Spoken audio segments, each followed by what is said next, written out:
मित्रों, अभी एक पेज पर मैंने देखा जिसमें एक मुस्लिम बुद्धिजीवी ये लिख रहे थे कि बहादुर शाह जफर बहुत बड़े स्वतंत्रता संग्राम सेनानी थे। अब आप सच्चाई जानिए कि क्या बहादुर शाह जफर को स्वतंत्रता संग्राम सेनानी कहना चाहिए या नहीं। 1857 की क्रांति के नायक मंगल पांडे थे। दिल्ली के पास मेरठ की छावनी में विद्रोह शुरू हुआ। उसके बाद ये विद्रोह भड़कता चला गया, कई सैनिक इसमें शामिल होते चले गए। बहादुर शाह जफर के पास अपनी सल्तनत बचाने के अलावा और कोई चारा नहीं था। उस वक्त के बागी सैनिकों ने ये सोचा कि बहादुर शाह जफर उनका साथ देंगे, वह भी बहादुरी से लड़ेंगे। इसलिए एक मीटिंग बहादुर शाह जफर के साथ की गई और उन्हें नेतृत्व सौंपा गया और ये तय हुआ कि हम अंग्रेज़ों से मरते दम तक लड़ेंगे। ये तय हो गया था कि कोई भी सैनिक आत्मसमर्पण नहीं करेगा, या तो मौत या फिर विजय। अंग्रेज़ों ने दिल्ली का घेराबंदी कर दिया था। बहादुर शाह जफर सिर्फ 3 महीने की घेराबंदी से पस्त हो गया और उसने अंग्रेज सेनापति मिस्टर हॉसन, कुछ लोग उसको हडसन भी कहते हैं, उसके सामने बिना लड़े समर्पण कर दिया। अब एक ऐसा व्यक्ति जो खुद विदेशी मूल का था, बहादुर शाह जफर कोई भारतीय नहीं था। हमारे लिए तो अंग्रेज भी विदेशी थे, मुगल भी विदेशी थे। तो बहादुर शाह जफर भी एक आतताई बाबर का वंशज था और एक महाआतताई औरंगजेब का वंशज था, जिन्होंने हिंदुओं पर बेहद जुल्म किए, मंदिरों को ध्वस्त किया, हिंदुओं पर जजिया कर लगाया। आज भी बीकानेर के संग्रहालय में औरंगजेब का वह शाही फरमान है जिसमें उसने हिंदुओं पर जजिया कर वसूलने, मंदिरों की आरती पर टैक्स वसूलने का फरमान जारी किया था। यदि आप औरंगाबाद के पास घृष्णेश्वर ज्योतिर्लिंग का दर्शन करने जाएंगे, तब वहाँ पर मंदिर के बाहर गेट पर एक बड़ा सा चेकपोस्ट बना हुआ है। जब औरंगजेब ने दक्कन पर फतह किया था, तब उसने उस ज्योतिर्लिंग के पास मुगलों को तैनात किया था, जो वहाँ दर्शन करने आ रहे हिंदुओं से 2 आना वसूलते थे, और वह फरमान आज भी वहाँ पर है।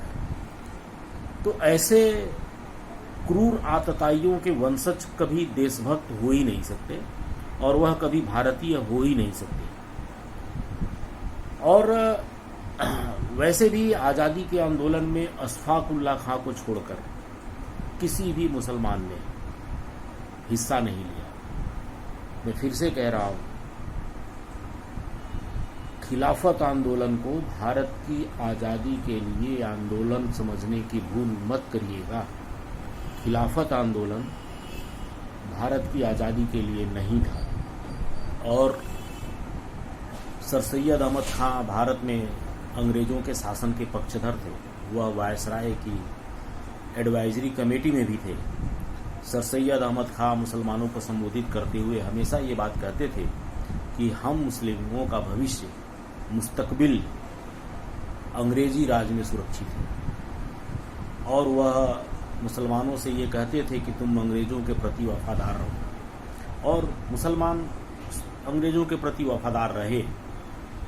लेकिन ये समीकरण तब बिगड़ा जब अंग्रेज़ों ने तुर्की के खलीफा यानी ओटोमन साम्राज्य का पतन कर दिया। इसी से मुसलमान अंग्रेज़ों के खिलाफ हुए। उनको भारत की आज़ादी से या हिंदुस्तान से कोई मतलब नहीं था। उन्हें अपने तुर्की के खलीफा से मतलब था, उस खलीफा से जो भारत पर अपना आधिपत्य जमाना चाहता था। आप ओटोमन साम्राज्य के सेनापति रहे जनरल कमाल अहमद अतातुर्क का टाइम मैगजीन को दिया हुआ इंटरव्यू पढ़ेंगे तो उन्होंने ये बात स्वीकार किया था कि उनका सपना था कि वह हिंदुस्तान पर फतेह हासिल करके खलीफा और पैगंबर साहब के गजवाए हिंद के सपने को पूरा करें, लेकिन अंग्रेज एक बैरियर की भांति खड़े हो गए।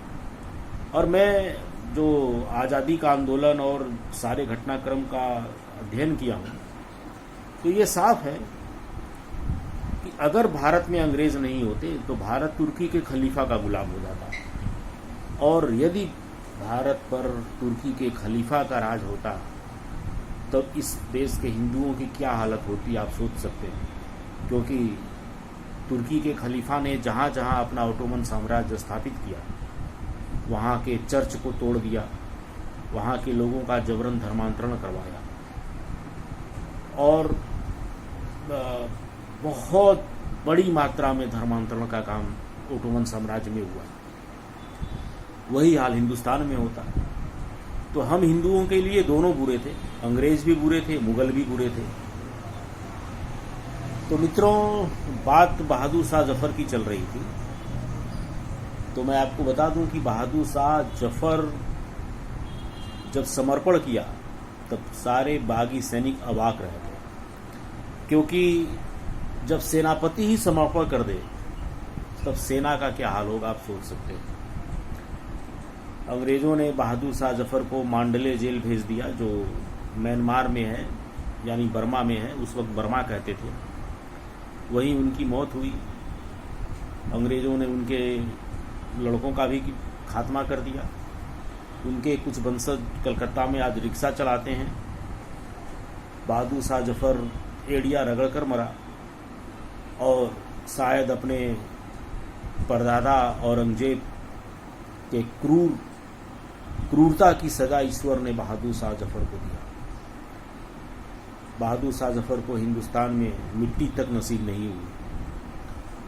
वहीं महाराणा प्रताप के वंशज आज शान से जी रहे हैं, इसी धरती पर है। ये होता है ईश्वर का न्याय। ओके मित्रों, थैंक यू।